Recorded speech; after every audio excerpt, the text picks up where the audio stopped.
Jamano Money Transfer Bureau de Change, your go-to option when it comes to money transfer. With Jamano, you can send money from anywhere in the world to your family and loved ones in the Gambia and be sure the funds will be delivered to them within the shortest time possible. For your convenience, funds sent through Jamano Money Transfer can be picked from all the banks and multiple other financial institutions, including Ajib Bank, Trust Bank, GT Bank, Mega Bank, Basic Bank, Reliance Financial Services, and Approved Services. Visit our head office at Bruceby opposite AfricMed next to Trust Bank Limited or email us at info@jamanomt.com. You can as well call us on 310-3050 or 310-3051 or yet still 733-0688. Our opening hours are 8 a.m. to 8 p.m. Monday to Saturday and 9 a.m. to 4 p.m. on Sunday. Jamano Money Transfer, your most trusted money transfer service where customer satisfaction is paramount. When you think of a simple, fast, and reliable money transfer, think Jamano Money Transfer.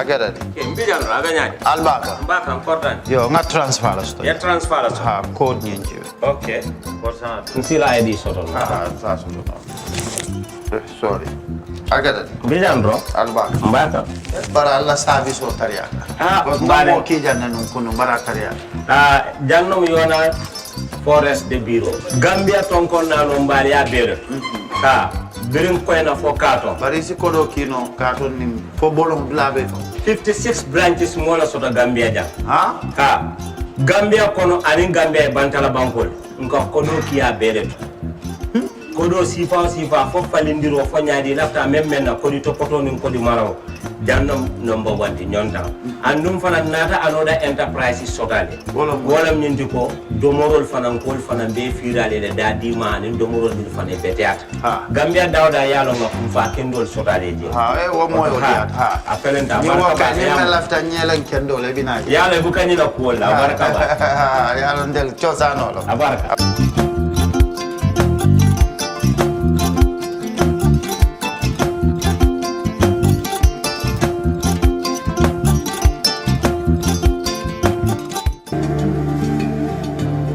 Islamic microfinance is becoming an increasingly popular mechanism for poverty alleviation, especially for developing countries around the world.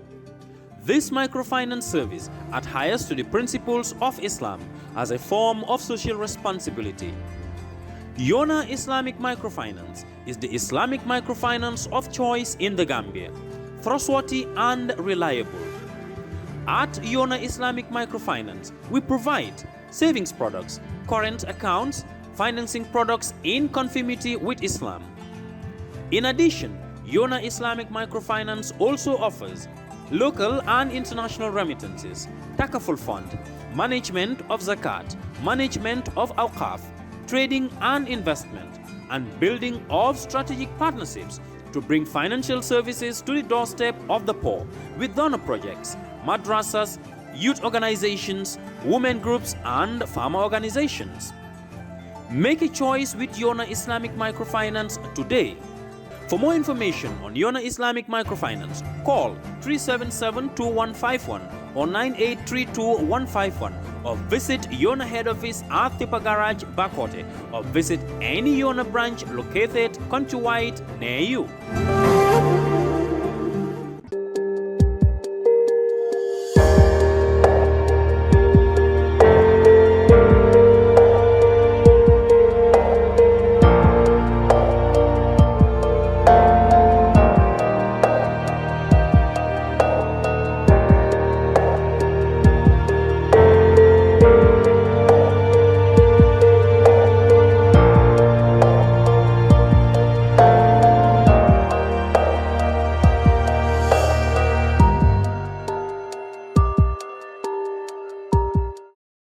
Hello and welcome to the brunch on Fatou live.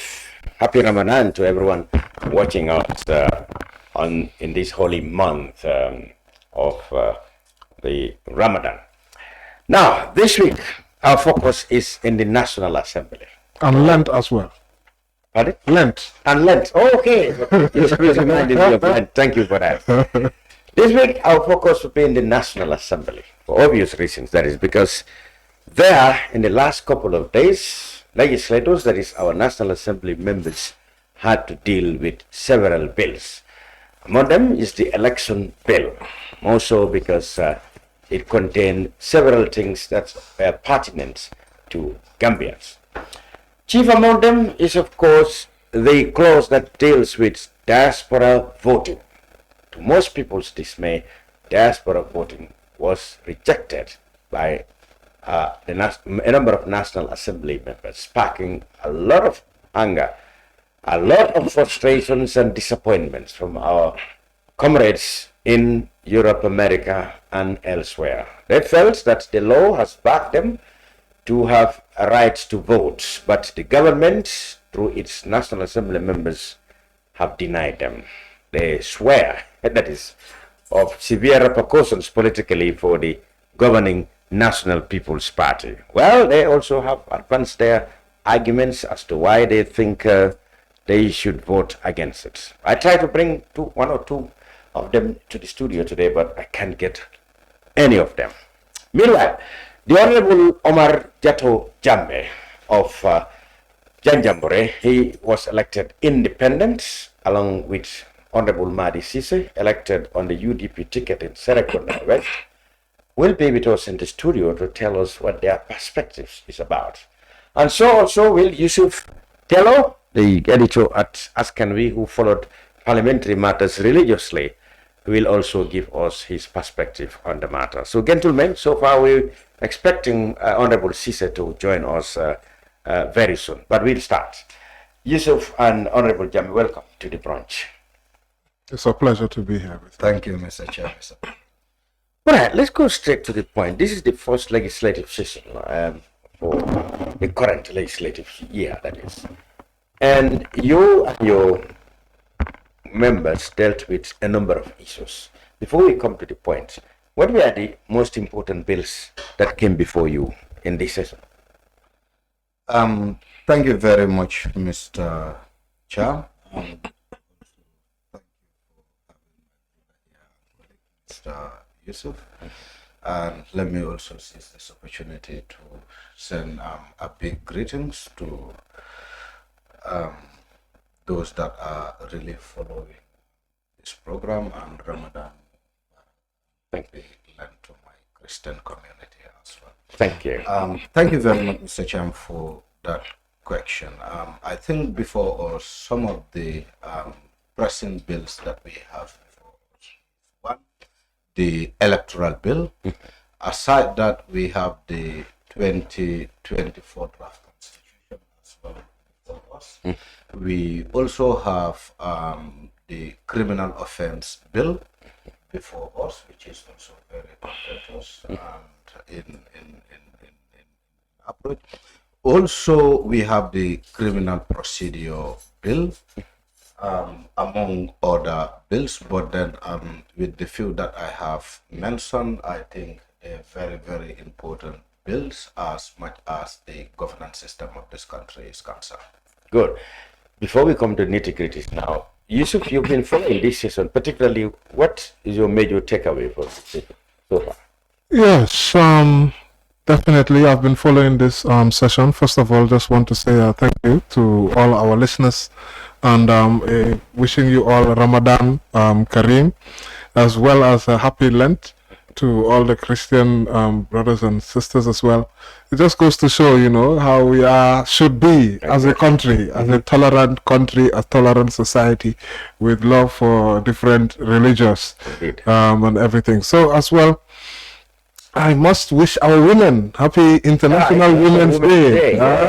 You see, I'm the one who hasn't forgotten you, the women.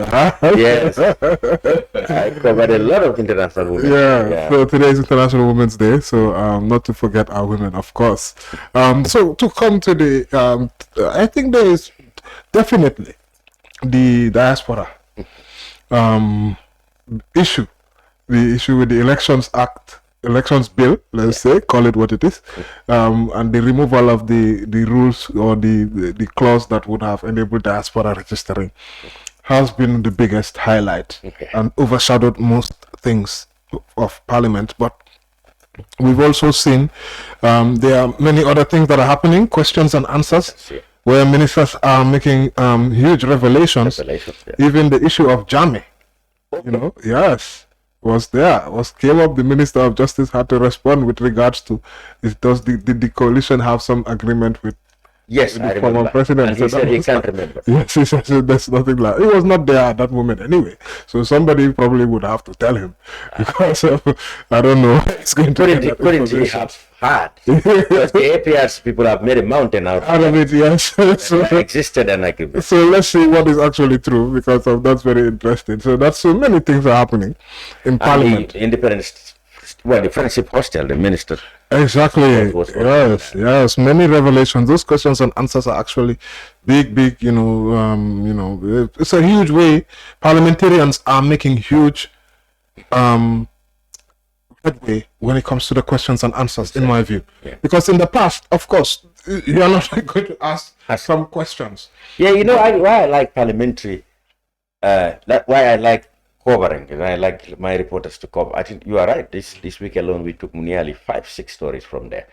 Because the thing is, it is only place where you will get ministers or managing directors, or what do they call them, state-owned enterprises, to talk about things that you can never get from them in any interview. If you as a journalist want to ask, they will never. They will not even give you an interview. Because you are not in National Assembly. That's right, because we are not an assembly. But when you get to the assembly, maybe you are not guided by the standing orders. So that's why I take parliamentary coverage very, very important. Because that's where you can get them to talk. Definitely. If you try to arrange an interview with managing directors or ministers over these issues, never. And this is one of the reasons why I feel parliamentarians must wield their power properly. Exactly. One way that I must highlight, that I must include, we talked about overall, how do I say so far, because it's just 1 week.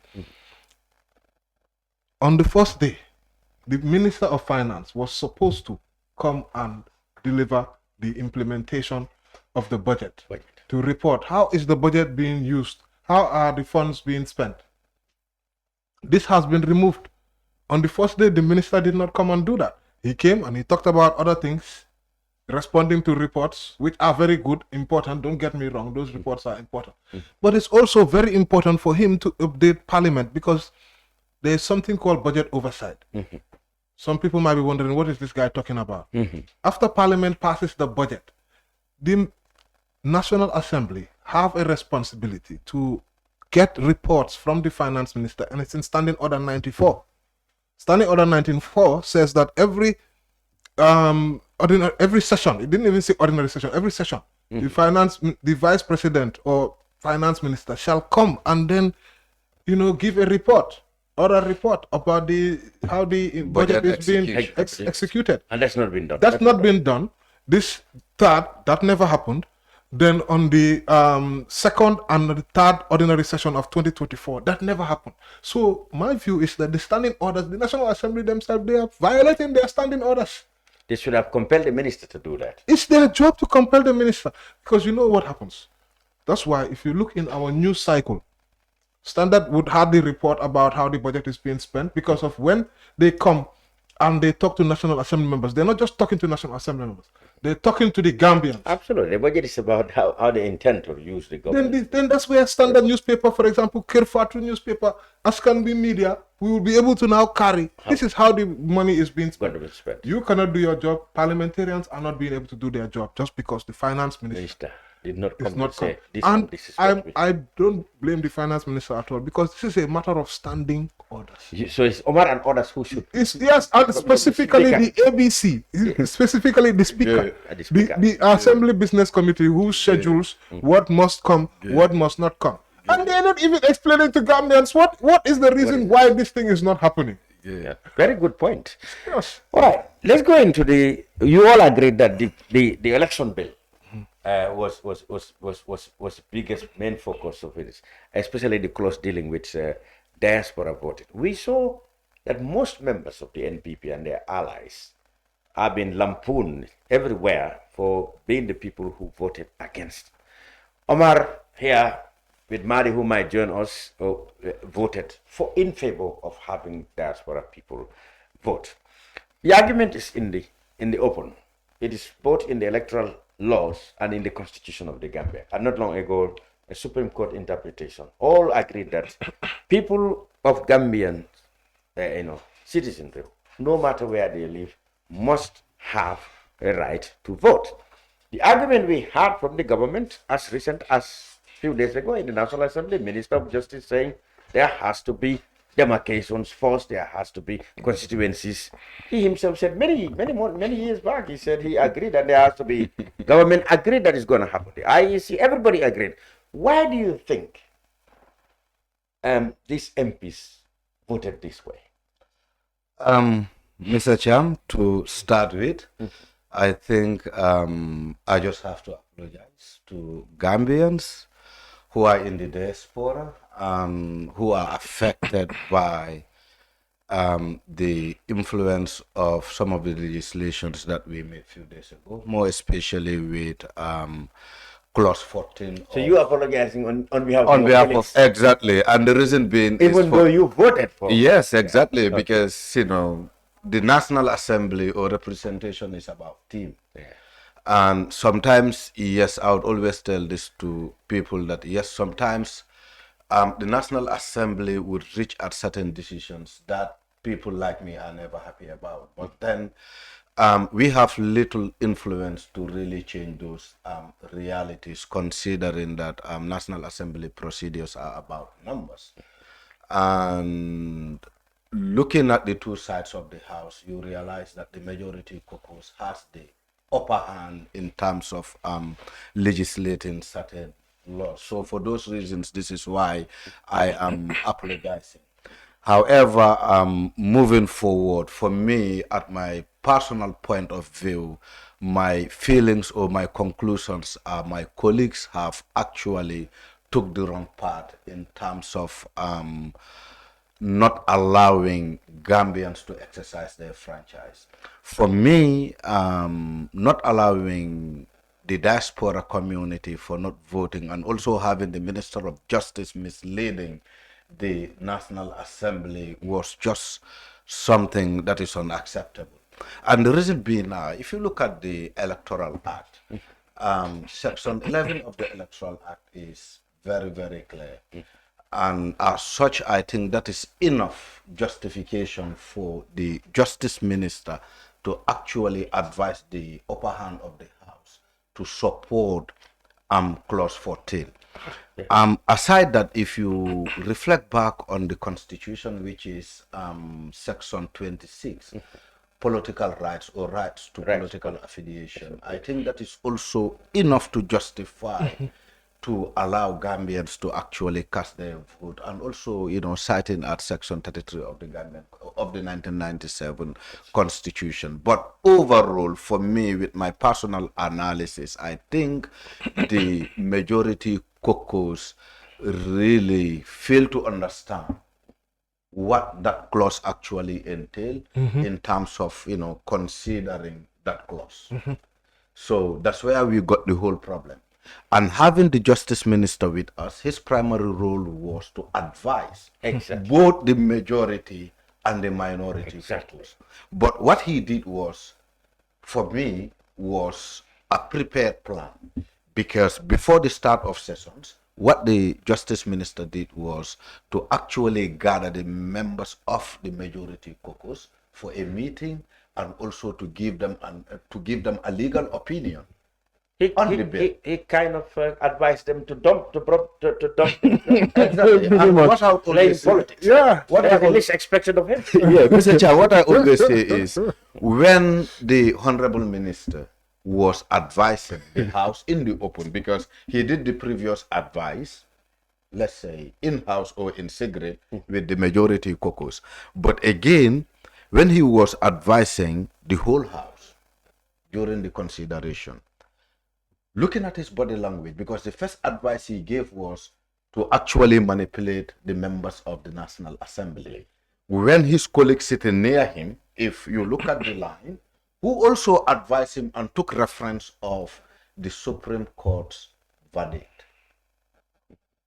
And when he took that guy's opinion and he was sharing it with the members of the whole House, looking at his body language, you realize that the minister noticed he was actually contradicting himself, one, and two, he realized that he was not really telling the truth in terms of giving advice to the whole House, and as such, he didn't even mind to make emphasis on the judgment made by the Supreme Court, who actually reflected on Section 11, 12 of the Electoral Act, and also reflecting on the 1997 Constitution on Section 26 and 33.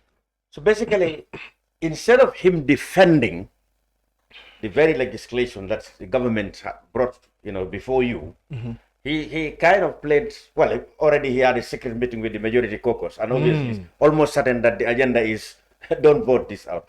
Then he tried to explain, defend it in the plenary, when all of you were there, and you could understand that he found it difficult because what he said was contradicting himself. Absolutely. So, like he was accused in the case of the 2020 draft. Exactly. Exactly the same scenario. It's a similar scenario. He did not play any enthusiasm. There was no enthusiasm No way. to push it forward. Nothing. So you want to play. You are, of course, an independent National Assembly member. Won a lot of commendation because the fact that you don't belong to any party, but you played, your role as a National Assembly member in your own conviction and dictates that this is what the law says and this is what is in the interest of the country, and you voted in favor of diasporans to get a vote. You think from the background, what did the MPP fear? And at this stage, I must emphasize, I try to get two MPs on this platform. They would not come. Simple. I don't want to name names, but what do they fear? Help me here, even Yusuf as well. What does the NPP government or NPP representative fear? That if you franchise the diaspora, what do they fear about? No, I wouldn't want to speculate, but what I can say is where did this come from? Because let's look at it. Is it Lower Salom who first raised it up? Remember? Mbo? No, not Mbo. The Sieni Jawa. Yes. Yes. Lower Salom or is Upper Salom? He's Upper Salom. Upper Salom. Thank you so much for that.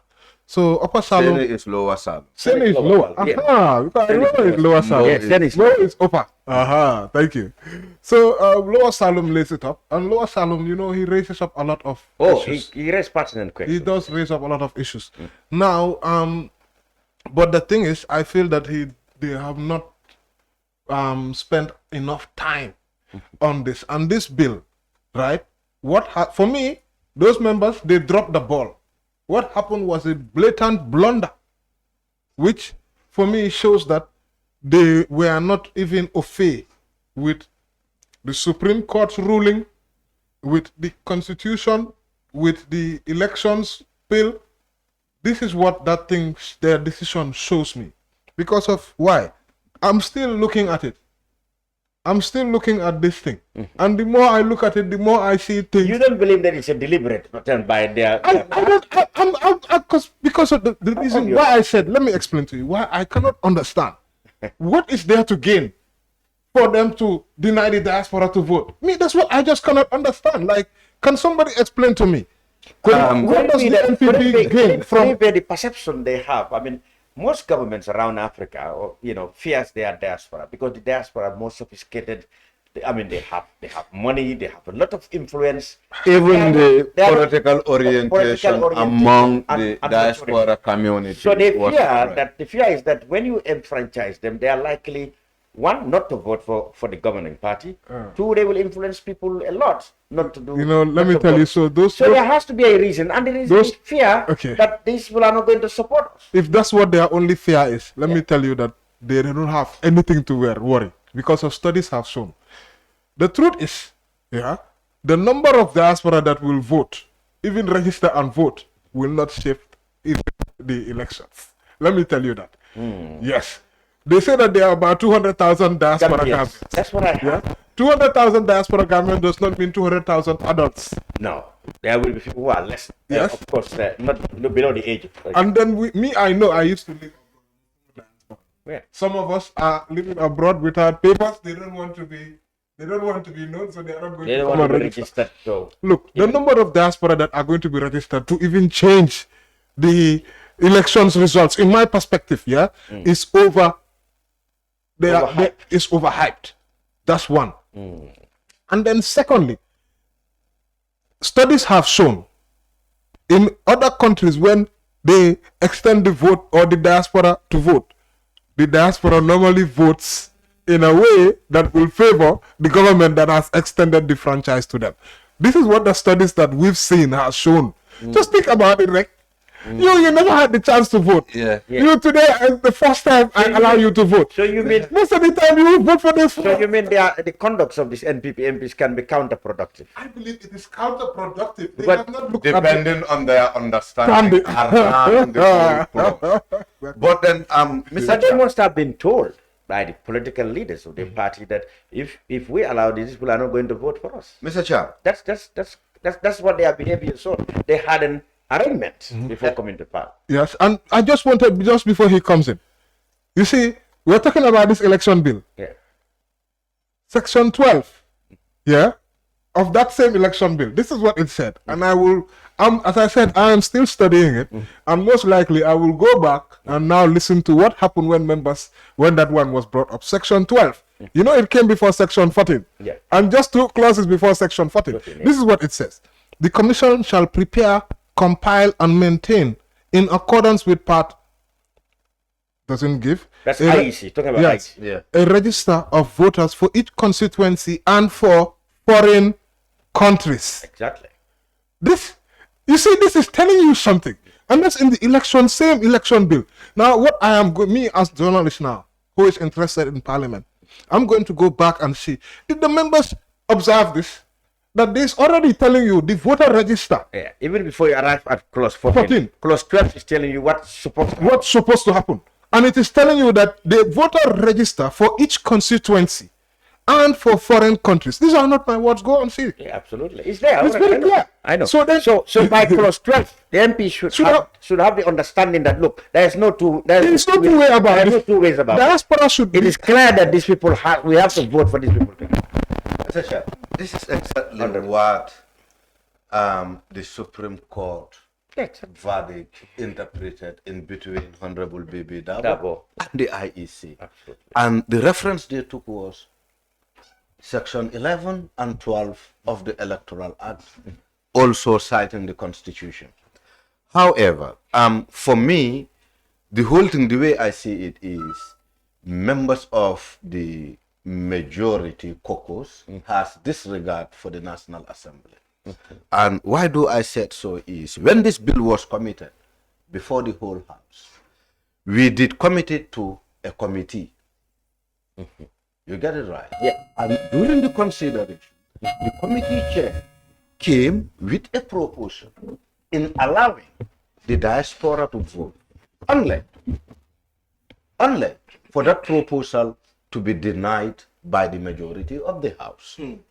And we said, we tax our responsibility to a particular committee to go, do consultations, do engagements with both the private and the public sector, and come up with a report and proposals as to what can help us to sanitize the electoral bill. They came up with a proposal. Us as members, we said no. So for me, it's about disregard to the national. So there's a systematic move by the majority caucus, in Exactly. this case the NPP and its alliance, Exactly. to torpedo this whole process of enfranchising the diaspora. Exactly. And the justification they will give you that will always emerge outside the chambers is if we should allow the diaspora to vote, meaning the presidency will have a problem. Yes. Because for them, they feel they don't have that fan base in the diaspora.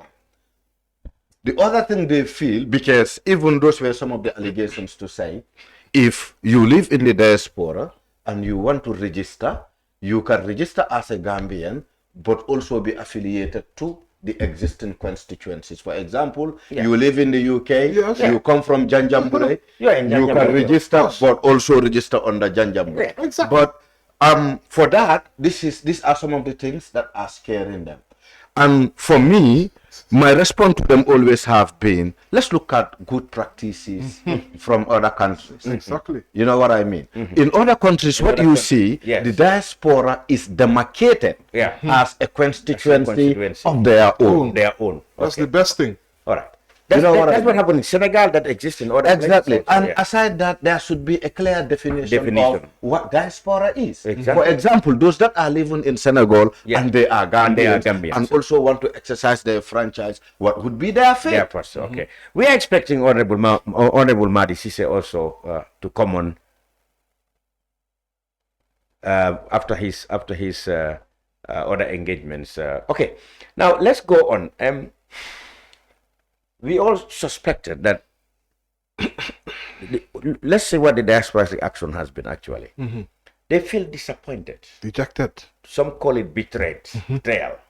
That all what, and the last person they actually expect this betrayal from is this present government, because they said they have played a very important role in the fight against dictatorship, in the very last moment, the fight against Jammeh's dictatorship, Jammeh and his APRC, up to the last minute.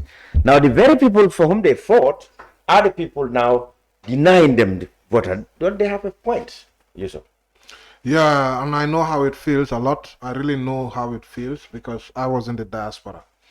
So by the time I spent 11 years, and in that time that I was abroad, I never voted.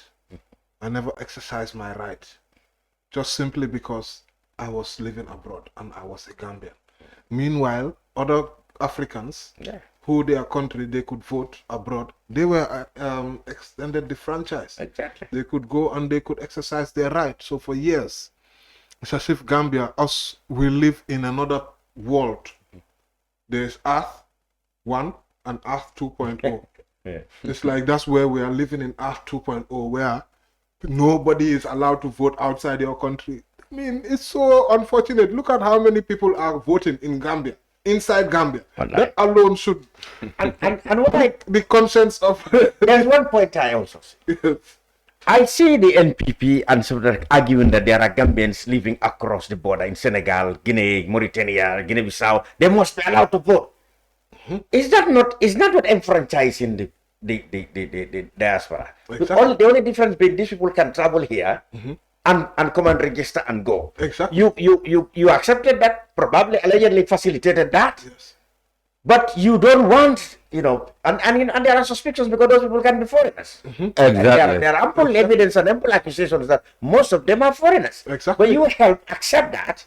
But bona fide Gambians, whose nationality has no question at all, and who have contributed tremendously even to the change that we are enjoying, are denied. Contributing over 32% of the GDP. Just imagine that. I believe even the coming into being of the very system Exactly. that replaced Jammeh. And you know what makes it sad, Mr. Cham, here? Sometime in August, the diaspora community reached out to the members of the National Assembly for a convergence.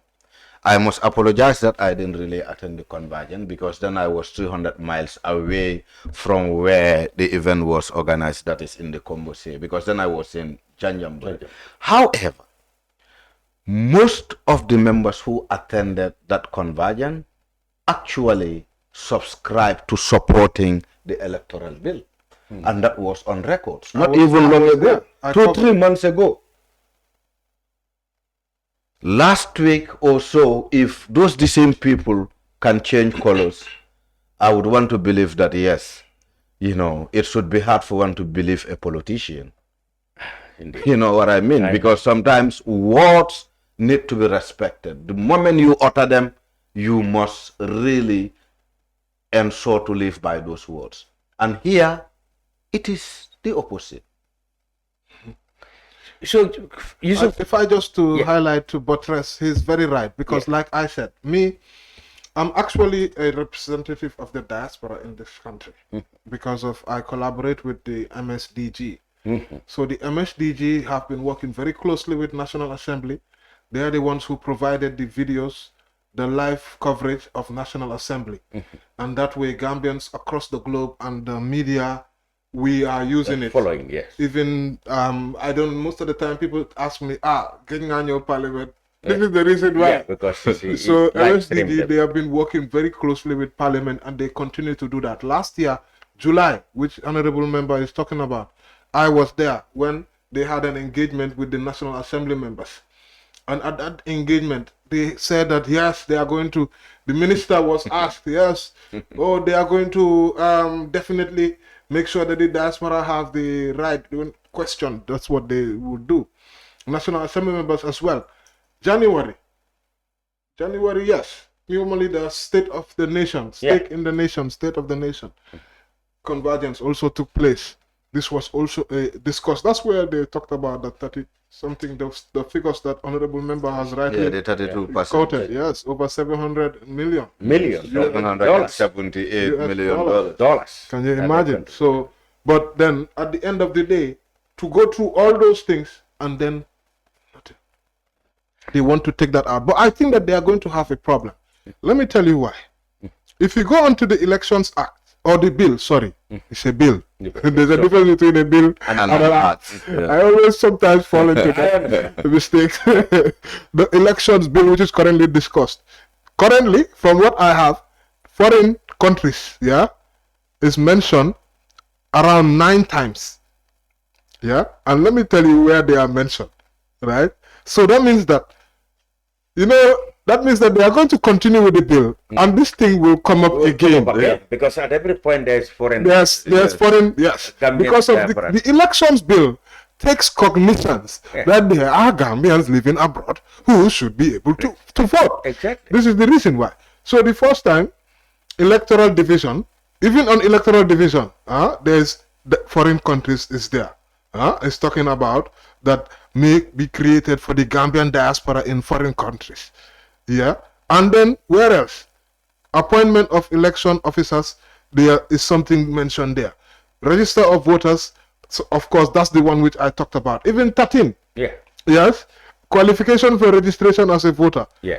Foreign country is there. So there are many, I don't want to be monotonous, but there are many instances where this issue of, for me, it means that either they are going to delete all those ones or they bring back the section 14.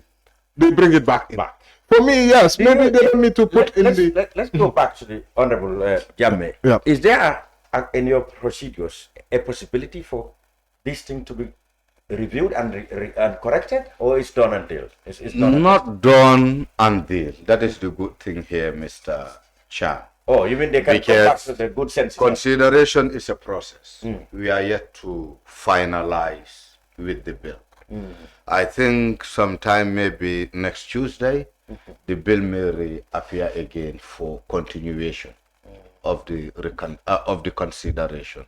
As such, because parliamentary procedures are always guided by the standing orders, I may not be able to really reflect on the specific clause, but I think either 52 or clause 53 of the standing orders give us the provision to come up with a motion without a notice in bringing such things before the House in order to do the necessary considerations. This is why, for me, my focus for now is how do we re-engage members of the National Assembly, more especially the majority caucus,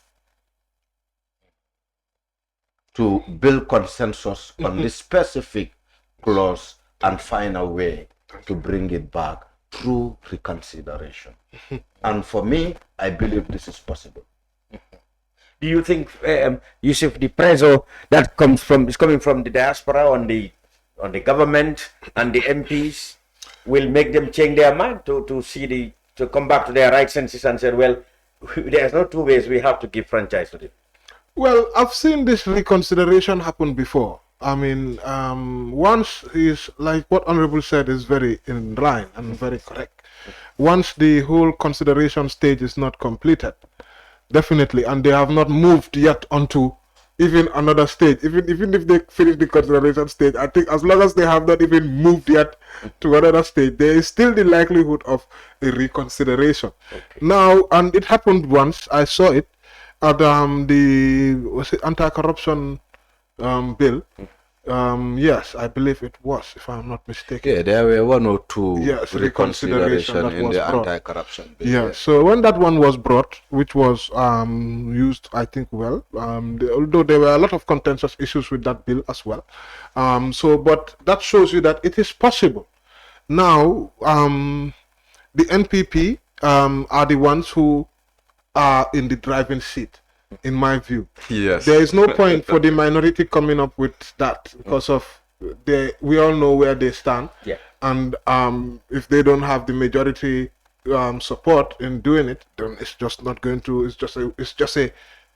just a formality. It's going to be thrown down. Did you see the NPP response on the matter, accusing the UDP of hypocrisy? They said they had all the opportunities in the past. They didn't do it and stuff like that. They tried to justify that the UDP has been hypocritical. They didn't respond to the diaspora's concerns anyway, but they just said the UDP has been hypocritical. How do you see that? Mr. Cham, this is not about UDP versus NPP. Exactly. One. Two, this is not about the past. We're talking about the present. Thank you. So for me, whatever we are doing shouldn't really be influenced by what had actually happened in the past. We should be able to have that leverage to take decisions that would be at the best interest of Gambian citizens, but not just for the interest of a particular political party. And this is what is affecting us as a house. You know, as he rightly said, the majority could use this as an opportunity to come up with a motion for this particular clause to be reconsidered and then, brought back. It may give them a more firm standing Yes. to negotiate the other one. If That's they- the draft constitution. Yeah, if they fail to, it can still emerge from the minority caucus. And that will put them at risk. Yes. Because if it comes from the minority caucus, for example, and they fail to support in reconsidering it, it will expose them way more. Way more.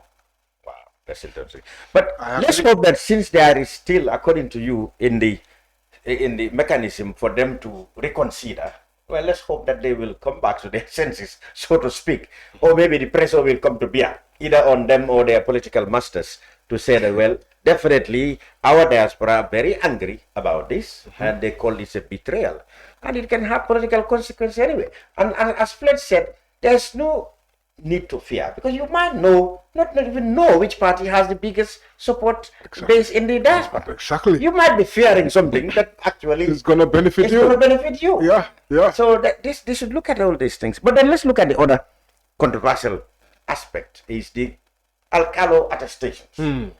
I understand that there was argument to delete it, because obviously many analysts believe that this system can be subject to abuse.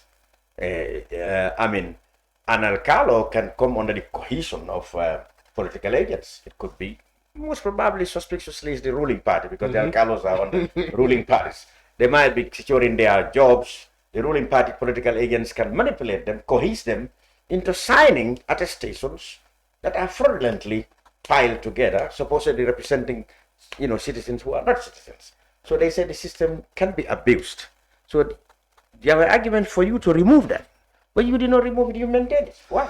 I don't even vote for it. I was one of the few members who declined to vote either in favor or not in favor of that particular. Well, you could have voted. Yeah. No, what happened?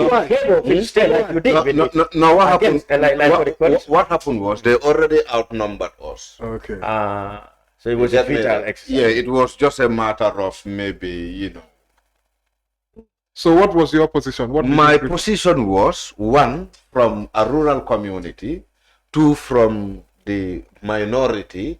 For me, having alcalos giving an attestation for me was not just right, not even with the chiefs.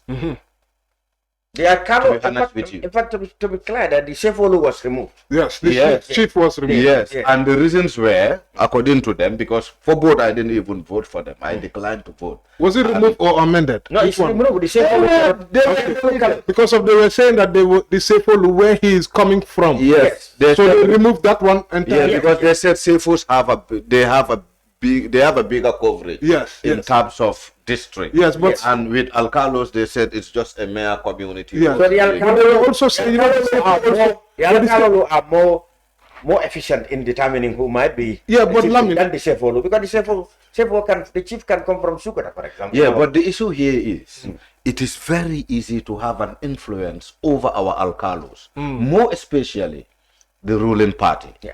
The ruling party can come with a number of, let's say, 100 people from anywhere, let's say from Senegal, and ask a particular alcalo in a particular village, I want you to register these people for me. And the alcalo will try to safeguard his job. Exactly. And will do it blindly. Exactly. So for me, the sensible thing could have been, let it be restricted to Gambians with a national ID card or with national documents.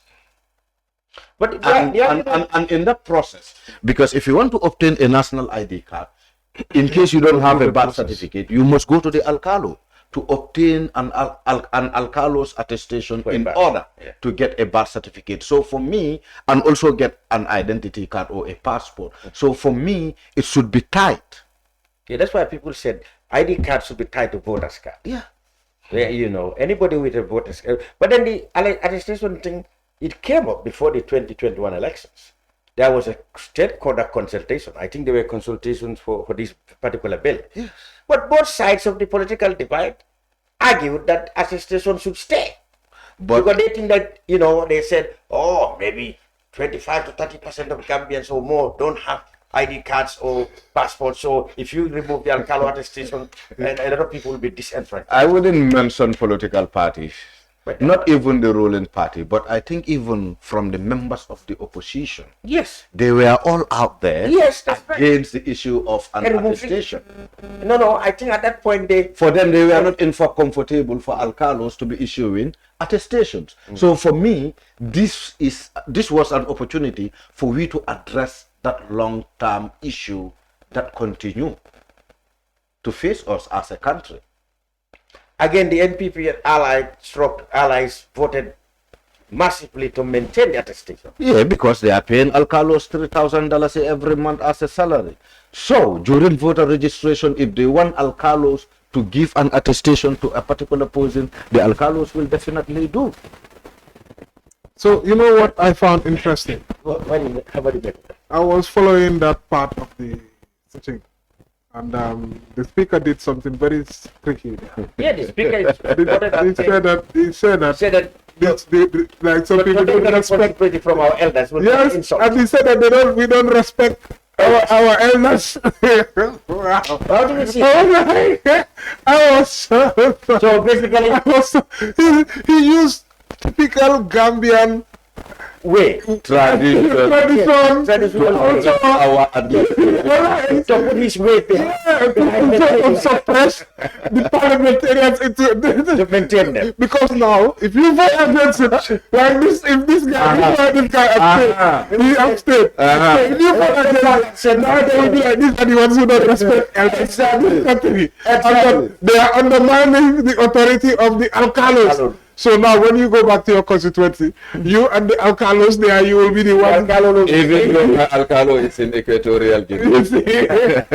So but it was very, very interesting and funny to see. Well, I see that clause that was asking for its removal as a step towards cleaning the registration process, ensuring fair play, discouraging fraudulent registration. Exactly. That would also have been a very good move for the parliamentarians to really show commitments that they want free and fair elections. But again, we see political hands at play. When the majority emerged with over 29 votes in order to retain that particular clause. So some of you us see the enthusiasm. Yeah, I think me and one of the members actually. You see the minister's role. The minister said that he thinks that should be left with the IEC. What is his role in that? No, I think that was, in my perspective, that has to He go. argued, for example, if there was another by-election, especially the one in Banjul coming soon, that was for the voter register. For the voter register, Okay, because okay. there was a clause which said There was a clause. We are coming to that. There is another clause which said we should have a new voter register. Mm. Again, the NPP don't want that. Yes. They want to maintain this one. Yes. Okay, the minister said that if we delete this now, if there is a by-election and there is no new registration, we cannot hold it. That was his argument. It seemed to have a valid point in that. I agree. And Yes. let me let him come because he will be able to give it. So what do you make of that, Honorable? The clause which says we need a new register. Do you think you would have voted for us to have a new register? Of course, I would have voted for us to have a new register because the reasons are in 2016 presidential elections, when we were going to the polls, we still have a set of society who were not at 18, who were not eligible to vote.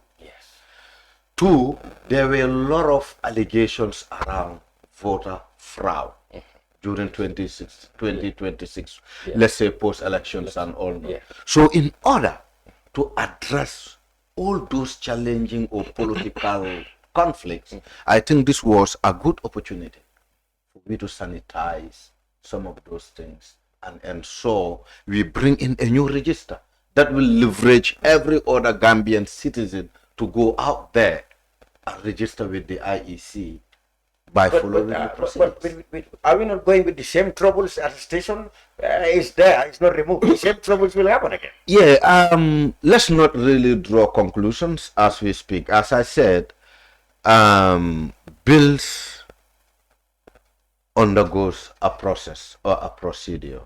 And even some of these things we allow to be in the bill, like that particular clause 12 or 11, we can still go back and reconsider those decisions. So for me, it shouldn't be about insulting one another. It shouldn't be about blame games. What it should be about is still re-engaging members of parliament and also trying to get yourself au fait with the current bill before the members of the parliament and ensuring that, you know, our representatives do the needful. I think if we discuss, if we dialogue, if we engage seriously, you know, we can achieve something at the end of the day. Okay, moving on. The elephant in the room, you know, in this session would have been the Constitution. But we later learned that the Attorney General requested for it to be withdrawn and come next session, flex. Before I come to Honorable Jammeh, why did you motivate the government to do that? Well, they clearly know that right now they don't stand a chance with They this. said this would allow room for more negotiation. That's telling you clearly that right now they feel that if it comes, they are not confident that this thing will even move an inch Would they ever at have this a stage. chance anytime? That's the other thing. That's what we want to come to. I don't think that, because let's look at it strategically. If they pass the Constitution, there's still a process to go. Yeah. It will need to go to committee. Committee will need to do their consultation. Consultation after consultation, they do consideration. Imagine, like you see the way that they are considering the Elections Act bill. Imagine if they are going to consider the Constitution. That is a whole session. In fact, to me, they should just have constitution session. One session. Yeah, you would have dominated everything. Yeah, because that's like 300 or 200 plus clauses to go through. Now, after that, IEC will, and they pass it. If it eventually passes, which is very, very, very unlikely that they are going to get to this stage anyway. Yeah, if it eventually passes, IEC will have 6 months to conduct a referendum. And we are calling 2026 is what? Election. So just put together all those things that I am talking about. The process of passing the constitution, referendum, and then presidential election is around the corner. Now you see there is a window. So it means that if the more they delay it, it's not going to happen. The more impossible. Let me tell you right now, for me, it's looking most likely like this is not going to happen. Forget about it. Like there's just not time. What optimism do they have in thinking that perhaps by delaying it, there can be room for more successful negotiations? What's their hope? The idea that is even Chamber's group.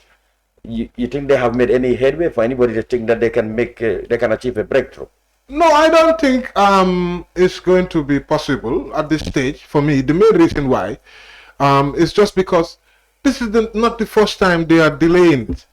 Last year, this thing was supposed to come, right, for the second reading, right, but it didn't. Don't you think this time? So they keep delaying. This is the second delay. This is not the first delay. I see. So this is the second. But don't you think this time, because it came in the wake of the flagging they got by throwing away the diaspora vote. Yes. They might have think that tension is very high. Opinion is very much against us. Yes. So it will hamper any negotiation or any pattern of voting for this one. They think that the temperature is too hot. They'll hold it back. I think even Chambers also was in the country in order to consult with members and other stakeholders. And in the process, he had both individual consultations and also collective consultations with members of the parliament. And I think because I wasn't really part of it, but then I think the feedbacks were not really pleasant. And the ruling party knew very well with the draft constitution is unlike any other bill that appears before the National Assembly. Because maybe, for example, with the electoral bill, it requires, a simple majority. But with this one, that 42, 43, I don't know where the president is going to get that with his elites. However, for me, I see it as a plot by the ruling party and the government. A plot in a sense. Mr. Cham, the 1997 constitution that most of our political leaders, more especially the ruling party, would claim to be a bad constitution, seems to be a constitution that actually favors them to dupe Gambians.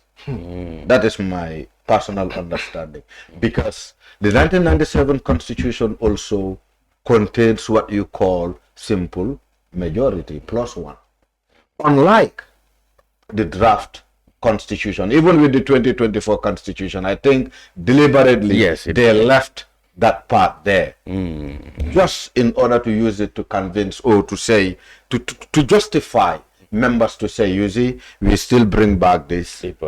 You mean absolute majority? Yes. That's what you're trying to. Yes. Like under the 1997 constitution, it's the first past the post. Yes. You win, even by one vote. Yeah. But in the new draft, both in the 2020 and this one, you have to have absolute majority. Absolute majority. To be elected as president or any other way. Exactly. So you think that they maintain it just as a bargaining chip and said, well, okay, we are committed to this, we still brought this, but all other ones have been changed. Exactly, because they knew very well that with the absolute majority, it will be hard for them to get that. But with So you mean you want to accuse the you want to accuse the majority caucus of just bringing this thing, and in the real sense, they prefer the 1997 I am on record. That's my take, and that is what I believe. Okay. Yes, they're very dangerous. You share that opinion? I think this is a poison chalice. You know, I have been saying it for a long time. But I believe but the thing is, sadly enough, I think the majority happen to be playing chess. But I think the minority, which my honorable member is part of, I think that they should also realize that they should not be playing checkers. Okay. Yes, the reason why I said that is these members know that. I mean, the majority, they know that once they have brought the constitution, the government, they know that if they have brought the constitution, they will have an argument to say that we have brought a constitution. In whatever form. Yes, now it's up to the minority to show that no, we don't, and then they will have something to easily blame and say, you see, we brought it, and we brought your constitution, but these people, they will have been in the details. You see, now it's so easy for the UDP or the minority. Let me not say UDP, minority, because they are not only the party in the minority. There's other parties, independent. Now, if they just throw this thing out, they will be painted as the villains here. But then the people would have already understood what were the contents as it stands. No, but this is the reason why I say the minority for me have the power. If they decide to vote against this constitution, there is no way the constitution is not going to move an inch. Yeah, I know. So, but now there is what you call consideration stage and what you call third reading. You understand? Where they can tease out. You see all these things that Omar is saying that they are not serious about bringing in, which is what was in the 2020. They should try during the consideration stage. That's where they should try and start bringing it in. Let people see. Let people see who wants a good constitution or not. And when it comes to the third reading, everybody realizes that these people, what they are only interested in is to strengthen the executive and to make it a dictatorship. But they reject it. They don't vote. I have if it's a good one, I've had an argument which says if it passes the second reading, it goes to the third, then there is in the danger of MPP simple majority. Yes, that is the danger. This is where the problem. No, but it is going to be the same like what had happened with clause 14.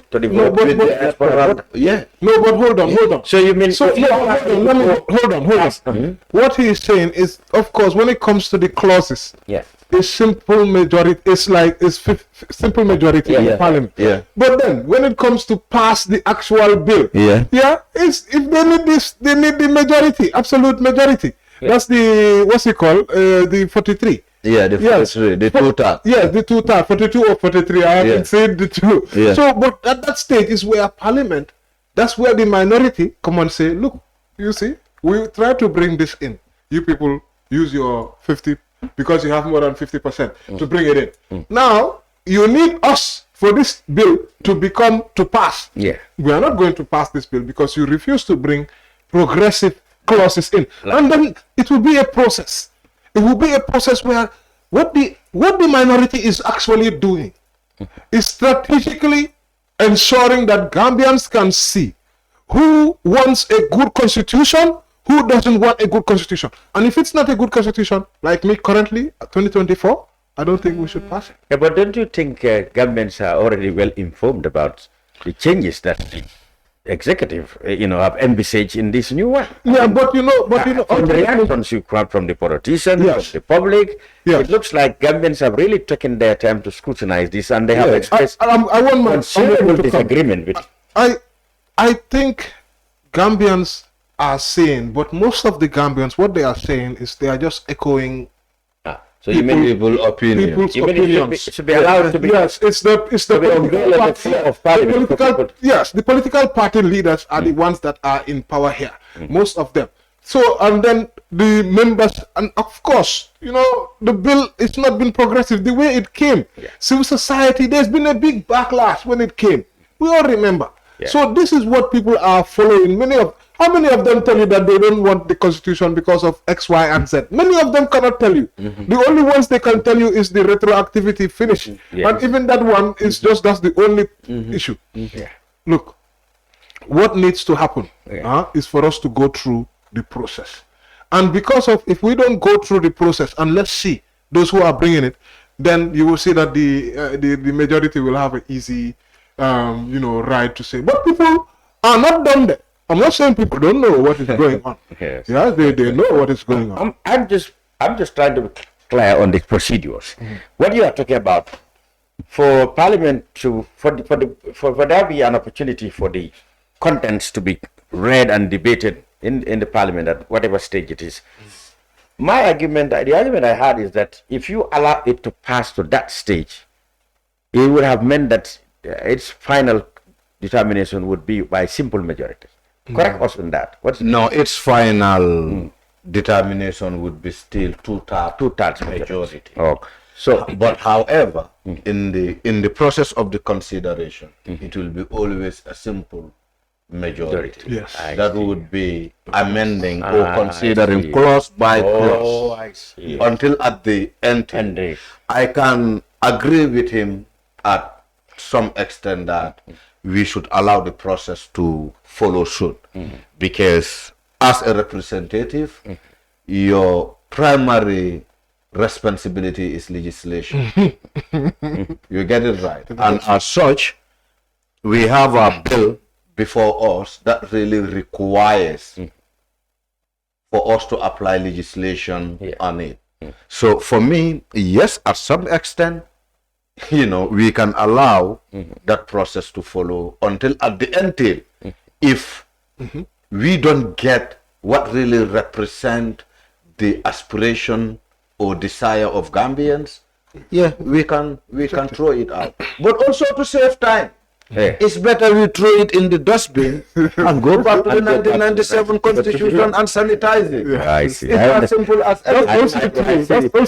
And even save money. Because there's a lot of time spent on the it. economic situation of this country. Yeah. Because obviously, there are the clauses that are there envisaged by the executive. You can't see the MPs agreeing to removing that. Exactly.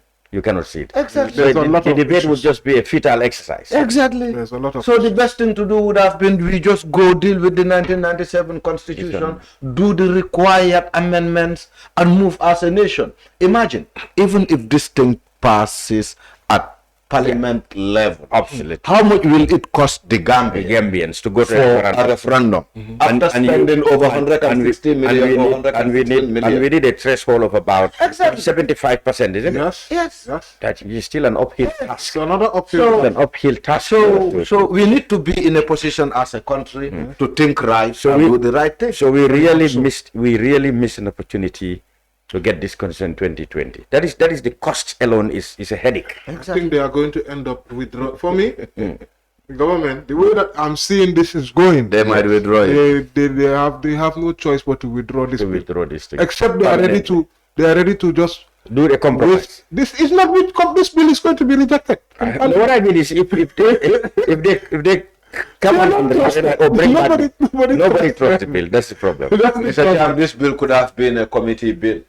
Okay. You know what I mean? agree. And the bill coming from the executive. Because having the executive involved, That brought about a lot of a lot suspicion. of suspicions. Yes. And for me, with all due respect, Yeah. the justice minister, one cannot just trust him if it comes to legislations. Because for me, I see him as someone who actually more of represent. He always come with political colors. Exactly. What you believe? exactly, ask him.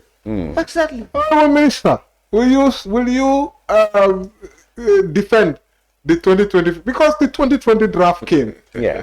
Now you see how vigorously he is giving recommendations on this elections bill. Yeah. And then when it was the presidential bill, the former president's bill, he was there. Any question they have, he will answer. He will come and say, this time, Constitution. This guy, just as if he cannot say a word. Yeah. He was just quiet, so I asked him, Honorable Minister, will you defend the 2024 draft constitution? He said, he went round trying to explain. He said, yes, he will defend it, blah, blah, blah. You see, I think sometimes...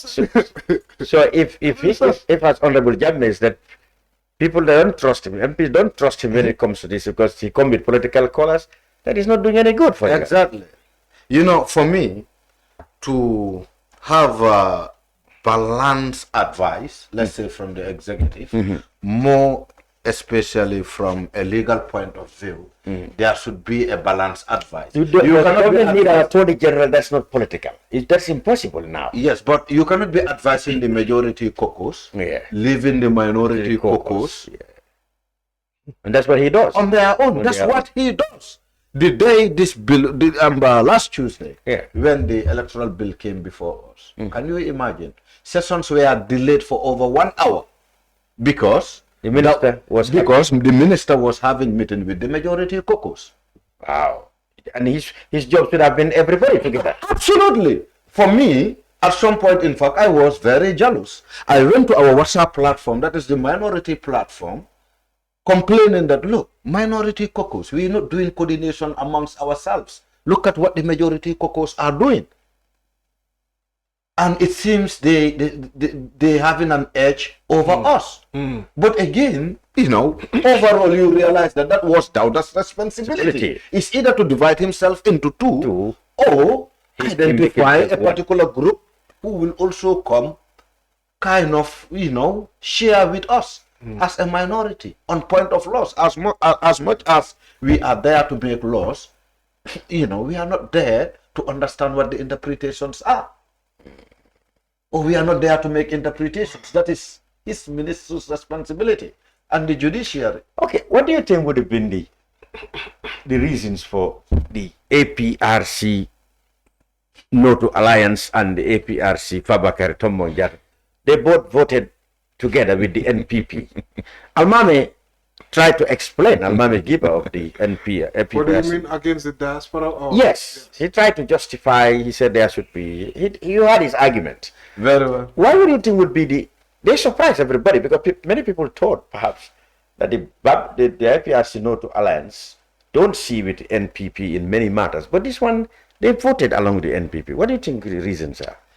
Of course, we can Mami's argument. If I have to be sincere here, because this is about someone else, and sometimes I hate talking about people. No, you have the right to talk about parties. I'm talking about parties. Yeah, exactly. But if you look at the APRC No to Alliance, you observe the procedures on that day, you will realize at the first instance, few of those members voted for the diaspora to take part. Okay. Until something happened, because Fabakary sometimes he will play cards. The speaker, the honorable speaker. He's a very smart old man and who understands politics. My good friend, fine. That is why he's been put there. Yeah, exactly. However, when those small issues happen, we were asked to vote again. That was when the two others who really voted in favor changed their mind and voted against. So because somebody influenced them. Yes, but because that very morning, as I said earlier, there was a very proper coordination among the majority caucus, which lack amongst the minority caucus. We have to be sincere here. The minority did not do that. And as such, some of the majority caucus members were speaking to members of the No to Alliance in order to convince them. But again, they didn't go far to really make their researches and also enable themselves to justify why the need for diaspora to vote than going against them. There is this automatic suspicion that the No to Alliance people, obviously they prefer Jammeh's book. Yes. Because in 1996, Jammeh's book, anything that goes against that, yes, they automatically will reject that. Could that not be the primary motive? That is one of the primary issues. I will agree on that, because they feel anything about the 1997 Constitution is about the former president. So because Jammeh did not extend franchise to the diaspora, so they think it is a good idea. But my word with them, I wouldn't name names. What I told them was, even in Jammeh's book, in the 1997 Constitution, if you go to section 26 and section 33, it is clearly stated that, let's say section 26, for example, political rights. It is clearly stated that one shouldn't be discriminated in order to exercise your franchise. So whether you live in Bissau or you live in Kulukoi or wherever, as long as you are a Gambian, you are able to prove that you are a Gambian, you should be eligible to vote. Jammeh denied the diaspora. But you know what Jammeh does? Jammeh will use executive powers. But legally, I mean. Yeah, no. Because from the current interpretation by the Supreme Court, Yeah, definitely. it contradicts. Contradiction. So meaning there were clear laws in our books. So that is not to alliance. Of course, the Fabakar Tombonda, we don't have, I think I have one answer that will answer both of them. we don't have any question about So it. you see the APRC, of course, and the no to alliance.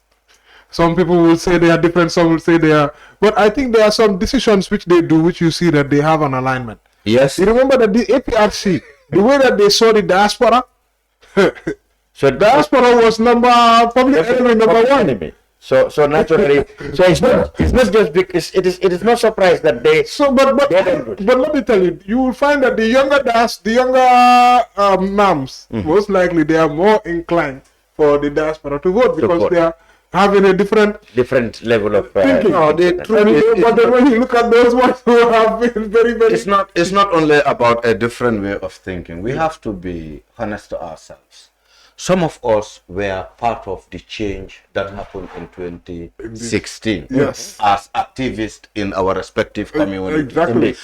But again, you will realize that it were the diaspora community who were supportive to our cause. Yes, indeed. Both financially, you name it. Morally and everything. Morally and everything. So for some of us, we feel the diaspora has played a crucial role. Not just their financial commitments, Of course, but socially, been their fighting. contritions were just unique. If you're APRC now, how do you feel? If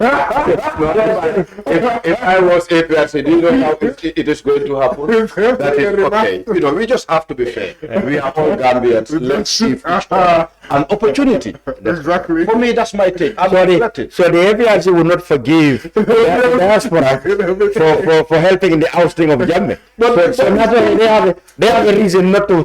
But it's great thing, if they allow the franchise, then that Jammeh will now be able to vote. He don't have a national identity. No, but that's kind He was registered. He was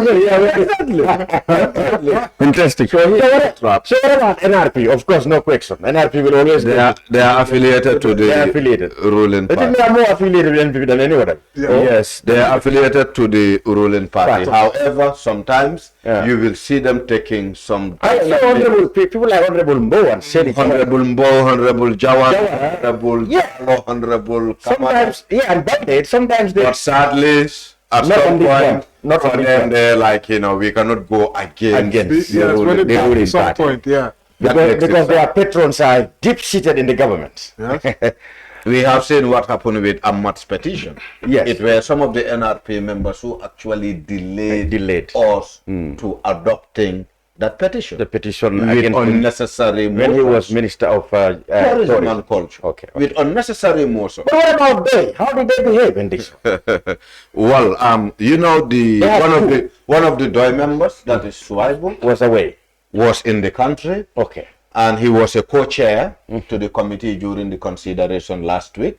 And that proposal to have the diaspora to vote was well justifiable by him. One, he defended it to the core. So he would have voted for it if he were in Parliament. He voted for it. He voted. There was a very good coordination within his committee. Okay, It what about was Cham? only Honorable Cham who was out of the country. Oh, he was out of for parliamentary Okay, so commitment. they would have naturally associate themselves with diaspora. yes. Yes. Okay. Yes. And the other independence. Okay, you of course we know you are definitely the true nature of independence.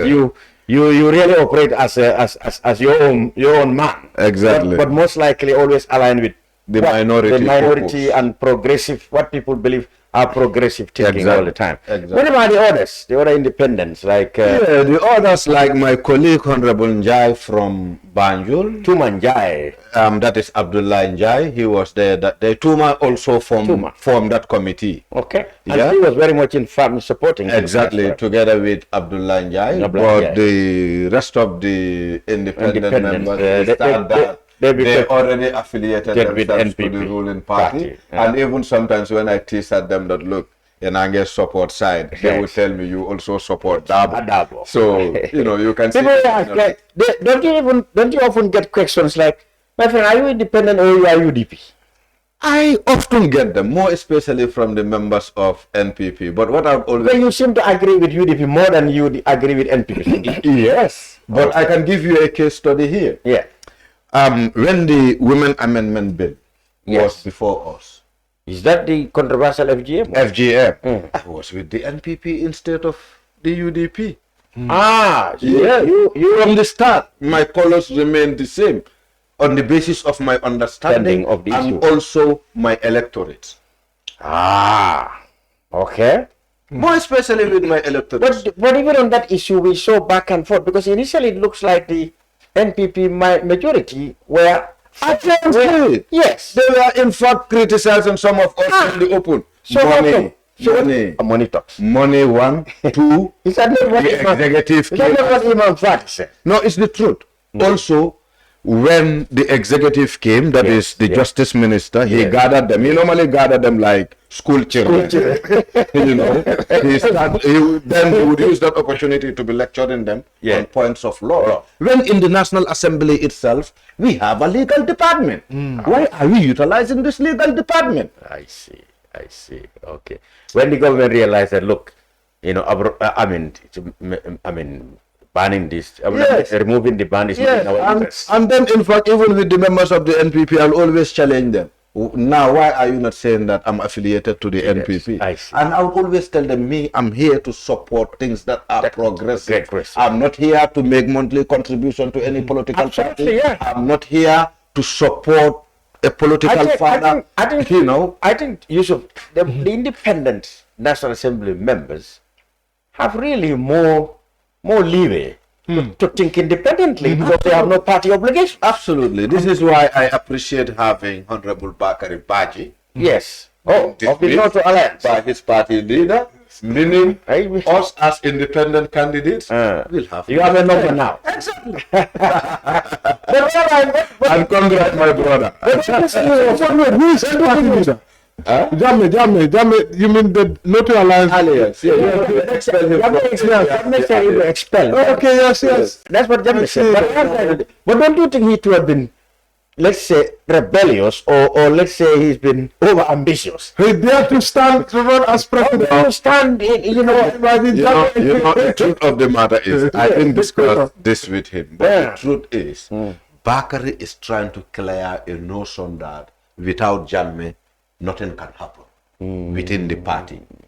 Because this is what really exists within the four corners of the party. So this is the notion that Bakari is trying to discourage. I mean, you made a point because you're trying to say that, I think even you are right in that even the mainstream APRC, when they were all together, they all had a problem in, they stayed too long with the impression that Jammeh was still relevant. Exactly. They stayed too long with that impression. Still come back. And that is what happened in fact to their balkanization. Because, they made the people to understand that we have a Jammeh. On the other point, when they wanted now to say, look, Jammeh is a spent force, they want to say, no, man. Exactly. He's Jammeh, he has to be Jammeh. And, Honorable Baji is very liberal. Yes. In terms of the way he thinks, in terms of the way he speaks. Wow. And I believe he went to an extent and realized that they are not really progressing as a party. So as such, the best thing he could do was to go and align himself. Would he not be accused of trying to go to the Bakari side now? No, he will never go to. He doesn't say Never. I believe I can. I see. He still sat in the same position. Yes. He still sat in the same position. Yes, he might be changed. But the reality is they are independent. Yeah. This is independent. Yes. It is now that he takes he's so independent. He assumes the true sense of independence.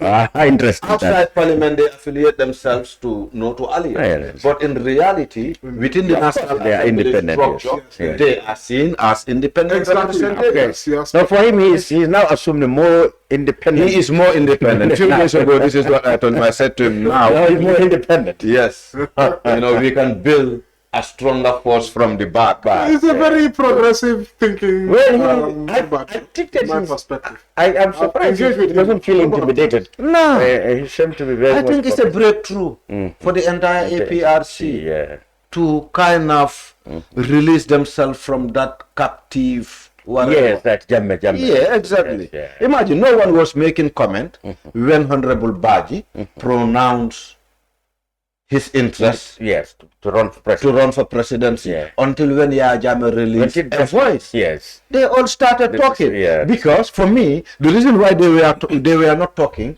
before Jammeh coming was they were waiting what would be the opinion of Jammeh. My brother could come and tell them Allah Bakari support her, and then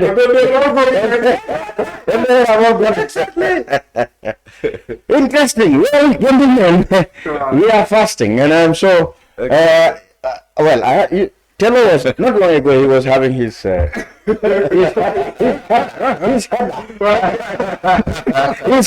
at 11. Right. So I thank you very much, Honorable Omar Jatto Jammeh. Where do you get your Jatto? You've always been a lion. Yeah, that's a long story. By the way, I am Jata Sela. The people of Janjanbureh, they said for them they would refer to me as Jatto, but the real name is Jata Sela.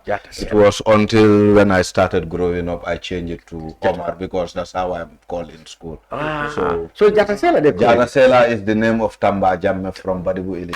There you go. So you have something to do with the Badibu. Yeah, my father is from Ili. That's why you have how do you call it? The stubbornness of the Badibu. Thank you very much. The National Assembly member for Janjanbureh, Yusef Tailor, editor of the Askanwi, fellow journalist. Thank you all for being on the brunch. The brunch will be back, inshallah, next week. Thank you.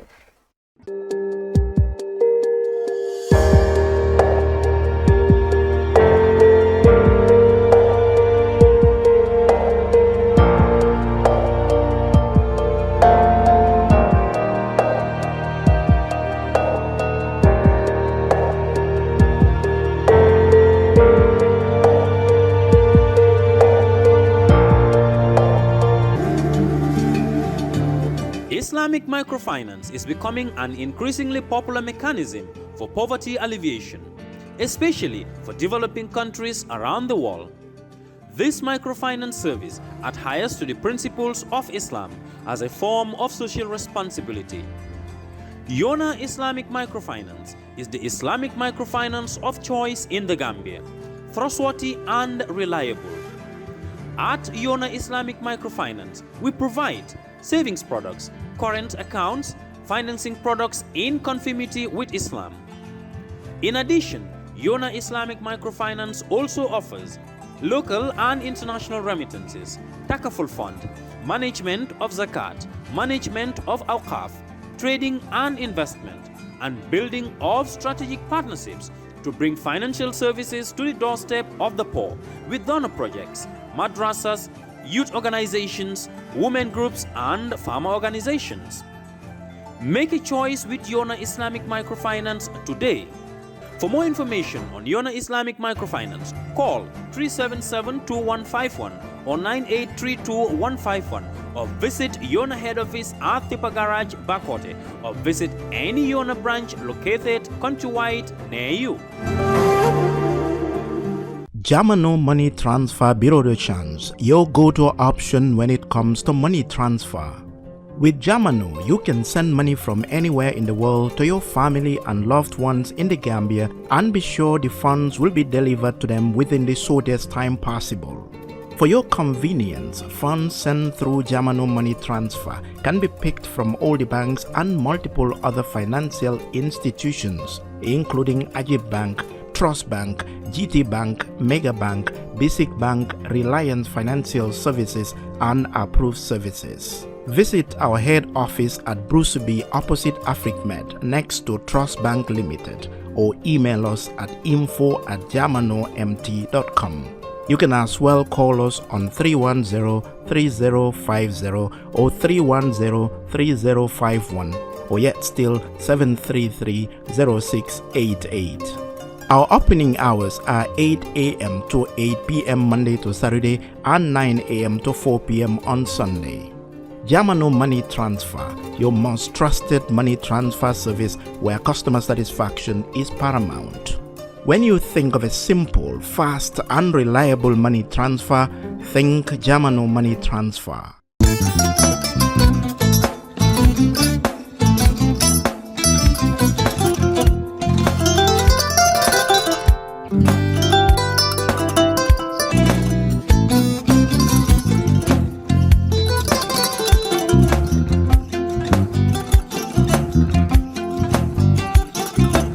Agada Mbijan raganyadi. Albaka. Mbaka important. Yo, nga transfer la sto. Ya transfer la. Ha, code nyinji. Okay. Nsila ID soto. Sa soto. Sorry. Agada. Mbijan bro. Albaka. Mbaka. Bara alla service o tariya. Mbare. Mo ki janna nun kunu bara tariya. Jannom yona forest de bureau. Gambia tonkon na no mbari ya bere. Birim koyna fo kato. Bari si kodo kino kato nim fo bolong blabe to. 56 branches mola sota Gambia jam. Ha? Gambia kono anin Gambia bantala bankol. Nka kono kiya bere to. Kodo sifa fo falindiro fo nyaadi lafta memmen na kodi to poto nin kodi maraw. Jannom number 1 di nyonta. Andum fana nata anoda enterprise sotale. Wolam nyindi ko domorol fana kol fana be firale de dadi ma ni domorol di fana beteat. Gambia dawda yalo ma fa kendol sotale je. Wo moyo diat. Apelenta ni wo ka ni lafta nyelen kendol e binaji. Yalo bu kanila ko la baraka ba. Yalo ndel chosano lo. Abaraka.